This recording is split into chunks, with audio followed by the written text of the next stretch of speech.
بسم الله توكلنا على الله والنبي رسول الله صلى الله عليه وسلم الحبيب. بسم الله. عارف مرة ضربنا غد ربتها تدخل شوية على زيرو تنشوفوا القضية. تنشوفوا هي تنشوفوا. بسم الله.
السلام عليكم الحبايب، لاباس عليكم؟ بخير هانيين، نتمنىكم كلكم تكونوا بخير على خير، وتحيه لكم الحبايب كاملكم. اليوم ان شاء الله يا الحبايب رانا جيت نوريكم نطحنوا الزيتون ديالنا ونوريكم الزيت طبيعي تقليدي. ايوا السلام عليكم، نتمنى تكونوا بخير وعلى خير. المهم كما شفتونا راه جينا نطحنوا زيتون بطريقه تقليديه 100%. المهم بالنسبه للطحين تقريبا دوزنا واحد الساعه وشي حاجه وحنا كندوروا على الريحه. بالنسبه للملحه اللي درناها كتبقى على حساب الاختيار، واش الانسان يبغي يديرها ولا ما يديرهاش. والناس اللي بغاو الزيت كتجي بنينه شويه يقدروا يديروا لها شويه الملحه على حساب تسمى الذوق. كتجي الزيت لذيذه. الزيت كتجي لذيذه. ما نساوناش يا الحبايب بالله كي عجبكم الفيديو والاشتراك والمتابعه، وحنا دائما معكم غنوريكم الزيت الطبيعيه جدودنا يا الحبايب.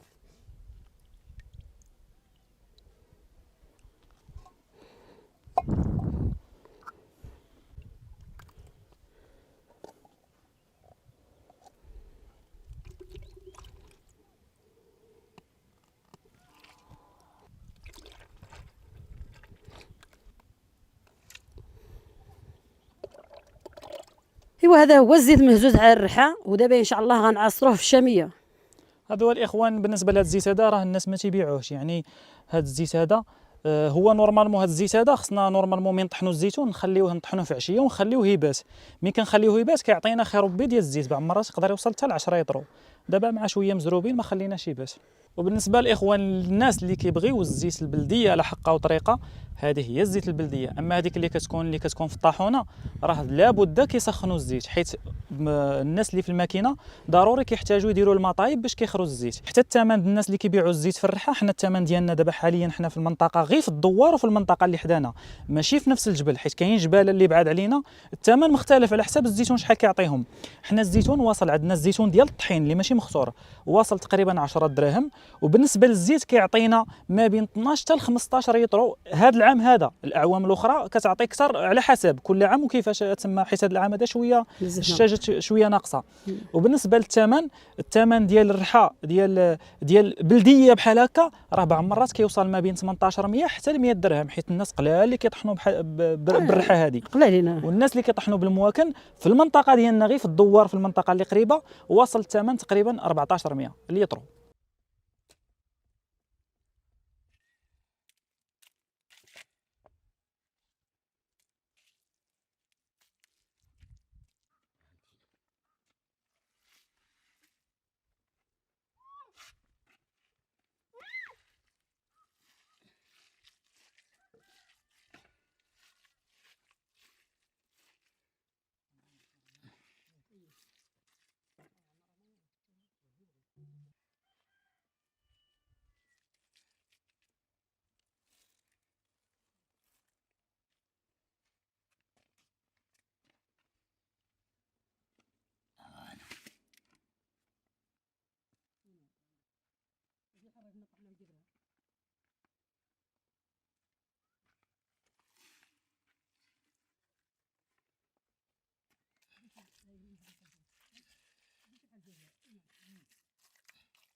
زيد راه هبط راه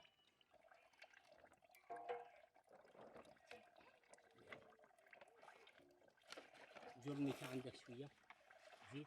يلا يلا غسيل وصلت صافي دابا بلاتي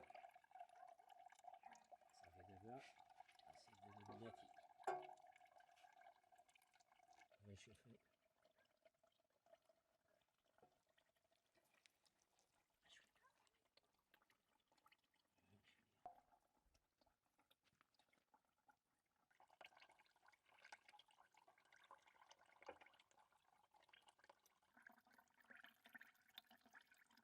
خيار الزيت وزيت الحجره. كاين شي احسن الحبايب من الزيت الحجره، اللي بغى ياكل الزيت الطبيعيه هي الزيت الحجره الطبيعيه، ما كاين شي احسن منها وافضل منها. تما اللي الزيت غير الحجره راه ما كاينش. هادشي علاش الناس كيهربوا من الماكينه هذه، حيت هذه تقريبا كطحن واحد 200 كيلو في النهار. الناس اللي عندهم بزاف مثلا عندهم طون، لنفرض مثلا عندهم طون، كاين بعض الانسان عنده طون خصو 5 ايام باش يطحن في هذه. الا خداها الماكينه يقدر يسير بها في 10 دقائق الا جات النوبه ديالو. الماكينه دابا في هذه الوقيته اللي طحنا فيها راه ربما تكون طحنات ازيد من 20 طن، ولكن كيبقى هي سهله ولكن عندها السلبيات ديالها. كما هذه عندها السلبيات ديالها، هي كتاخذ وقت بزاف. الاخرى السلبيات ديالها هي انها كتسخن الزيت. وهادو هما السلبيات ديال الماكينه جديده، حيت الزيت كيكون سخون، حيت الناس كانوا كيتشكاو شحال هادي كيخرج الزيت سخون. دابا ملي كيسالي ويسخن كيدوزوه مع واحد المرحله كيبردوه فيها، حيت الناس كانوا كيتشكاو والناس كيحسب لهم راه الزيت كيخرج بارد، ولكن لا، راه كيكون سخون وكيدوزوه في البارد مره اخرى باش كيخرج بارد، حيت كيخرج مرغوم بزاف. ولا لاحظتوا راه كيجوزوا وليدي غير في سهرج الماء. ما عرفتش، المهم كيبردوه وكيخرج. كيكبوا في واحد سهرج الماء وكيخرج. ولا كل حاجه كما قلت لكم عندها السلبيات ديالها. هذه السلبيات ديالها هي تماره، والاخرى السلبيات ديالها هو ان الزيت كيسخن واحد شويه، وبعض المرات كاين بعض المواكن اللي كيسخنوه بزاف.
دابا نفسخوا على التعصيره الاولى وغنرجعوها تطحن عاد باش نعصروها المره الثانيه.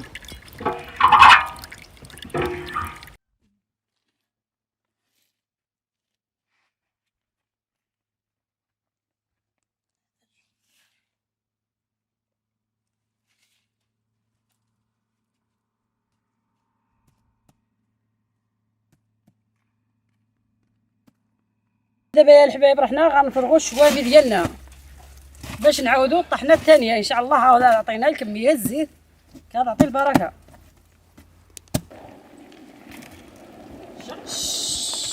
ما تجريش بزاف، عا بشويه يعني غير شويه. دابا كنطحنوا المره الثانيه باش داك الزيتون اللي ما تطحنش المره الاولى يتطحن وكنصفيوه مزيان. كندفعوا باش كنعاونوا البغله مسكينه عيات. عاونا شويه ولدي عاونا. وتاع اول مره يا الحبايب انا كطحن معايا ولدي، والراجل اللي طحن معاي وبان معايا في الفيديو شحال هذه وطحن معايا الزيتون وبانت في الشوامي يا الحبايب راه رحم الله، راه مات الله يرحمه ويوسع عليه. كان راجل دلوستي راه مات الله يرحمه ويوسع عليه، كان راجل طيب وراجل مزيان الله يدخل عليه الرحمات والمغفرات وعلى جميع المسلمين الله يرحمهم ويوسع عليهم.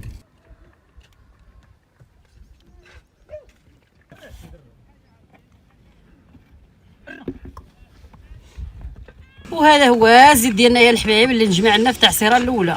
شوفوا على زيت شوفوا.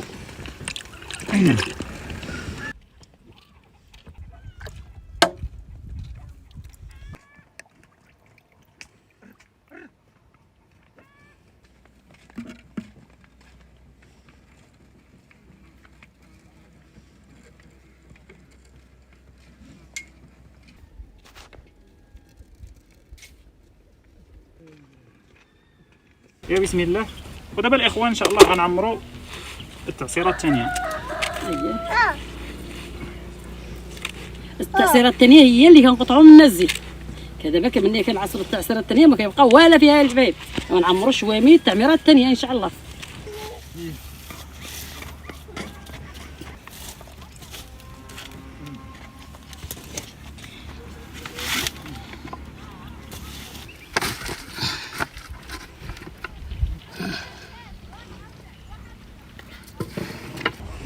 دابا غنزيروا التزييره الثانيه.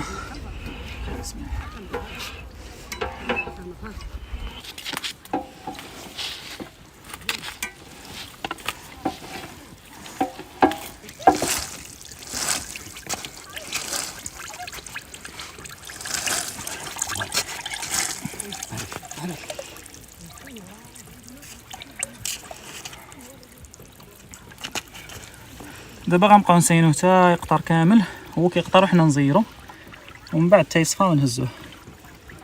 هذه تكون اخر مرحله.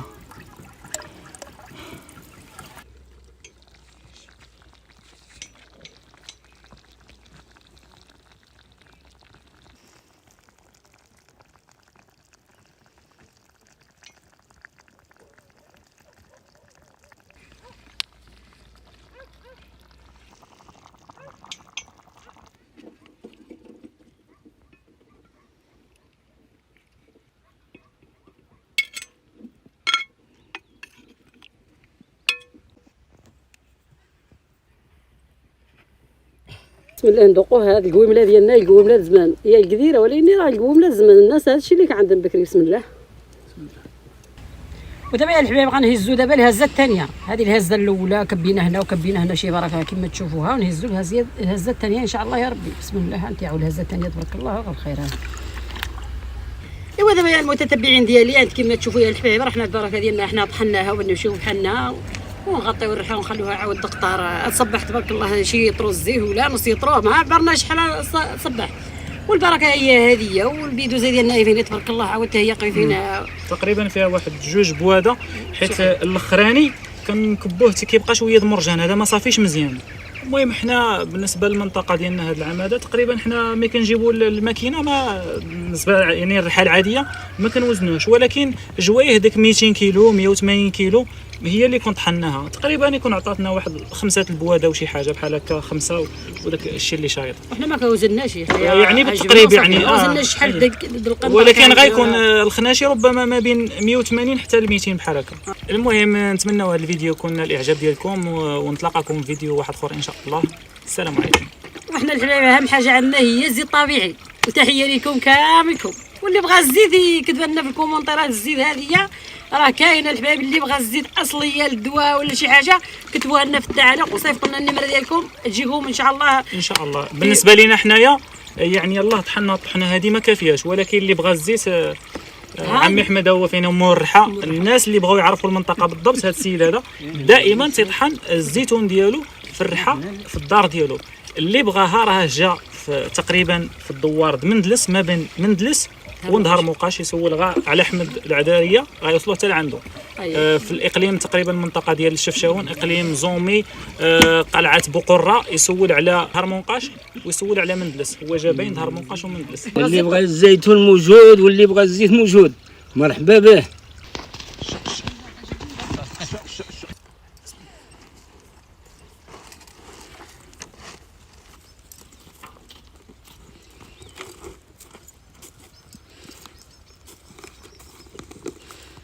لا دي بتجي هنا بالعين.